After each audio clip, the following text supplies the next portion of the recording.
There's a lot of talk in tennis instruction about leaving your tossing arm up during the serve.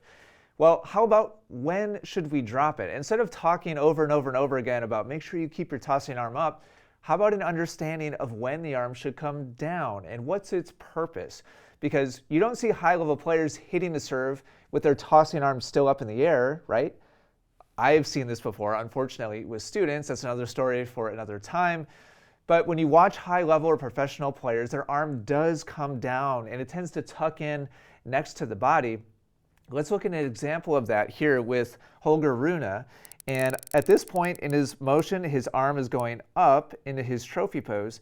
And I want you to keep a close eye on that tossing arm and answer the question in your own head, when does it start coming down?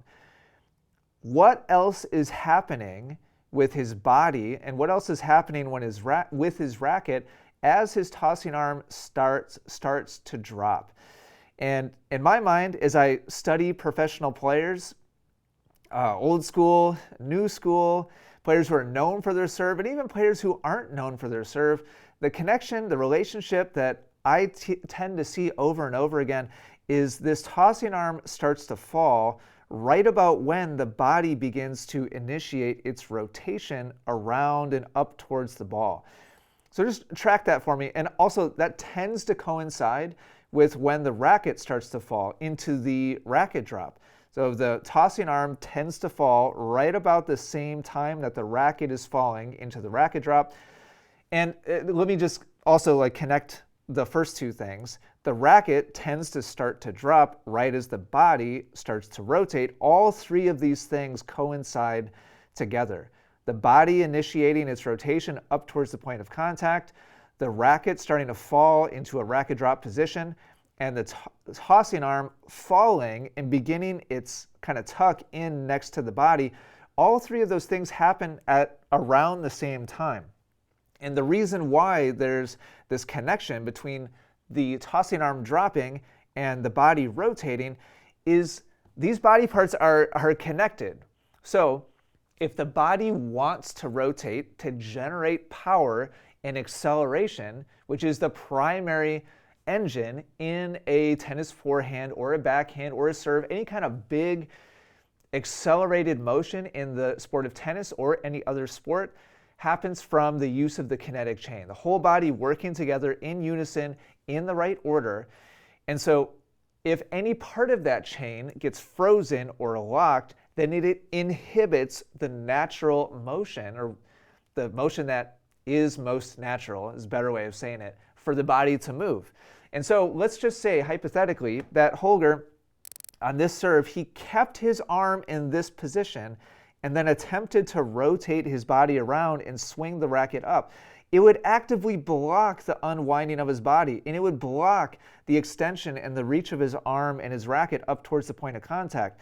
So it's critical that the arm starts to fall, not only to clear the way for the body and clear the way eventually for the racket to come up, but this is critical to help accelerate the rotation of the body. When the tossing arm comes down, and when it's timed right with the upward and forward rotation of the body up towards the point of contact, it helps the shoulders accelerate. It helps the core and the torso accelerate in turn. It enables that rotation. And unfortunately, most of the tips, most of the feedback, most of the instruction I hear revolving around this idea simply reinforces the idea over and over and over again that we should just be keeping it up. Well, until when would be helpful? When is the right time to let it drop? Because it needs to drop. But unfortunately, in my experience, over decades in the industry of tennis and tennis instruction, all anybody really seems to know is that you should keep it up. And as long as that's the instruction everybody focuses on, there will be players that keep it up too long, which actively discourages the rotation and the unwinding of the body.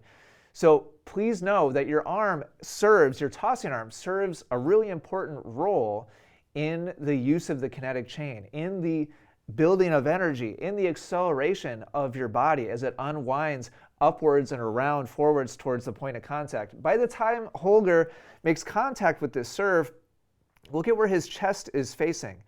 is facing out kind of towards the opposite net post at about 45 degrees. And by the time he finishes this motion, his chest is facing fully towards the camera to the right of his target. This ball just went into the deuce side box, and his chest is facing further to the right than that. And if you track the rotation of his chest throughout the entire motion, he starts with his chest almost facing around back towards Patrick, almost clear around towards the back fence. And then that full rotation, that full unwinding of his body all the way through contact and all the way through to his finish, that is the biggest acceleration source, the biggest source of power and energy and force. And this is like the engine of the shot. And anything that gets in the way of that rotation inhibits acceleration, inhibits racket head speed, inhibits the smooth, natural, efficient flow and motion and movement. There's a reason why elite high-level players just make it look easy, right? A big part of it is what they don't do. They don't get body parts like frozen in place. They allow their body to move freely at the right time and in the right direction. So don't keep your tossing arm up any longer than it needs to be.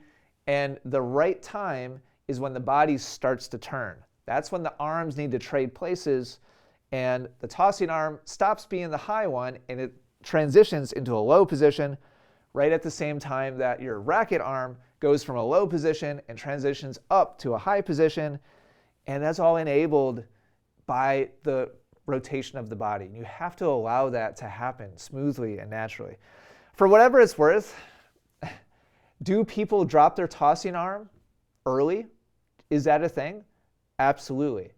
Is it like a big pervasive pandemic of everyday tennis players prematurely dropping their tossing arm?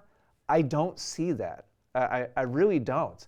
So the reason why this topic is top of mind for me is I just had a remote student send in a video and list the list of things that he thought that he needed to work on. And among them was oh, I know I got to keep my tossing arm up longer. And looking at his motion in slow motion, the answer was absolutely not. If you leave your tossing arm up any longer, you're going to be making your serve slower. You're going to be holding back your racket head speed. He's just repeating what he's been told and what he's heard over and over and over and over again. But the answer for him was no. And in my experience, the answer for most players is no. Don't leave it up any longer unless you see evidence that it's falling before your body needs to start unwinding. Then you need to keep it up longer.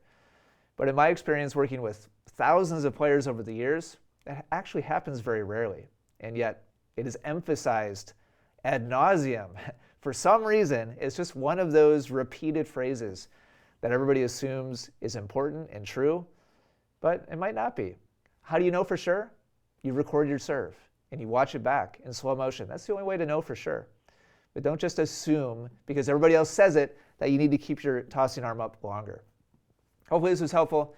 Thanks so much for watching. Keep up the great work on your game, and I'll talk to you again soon.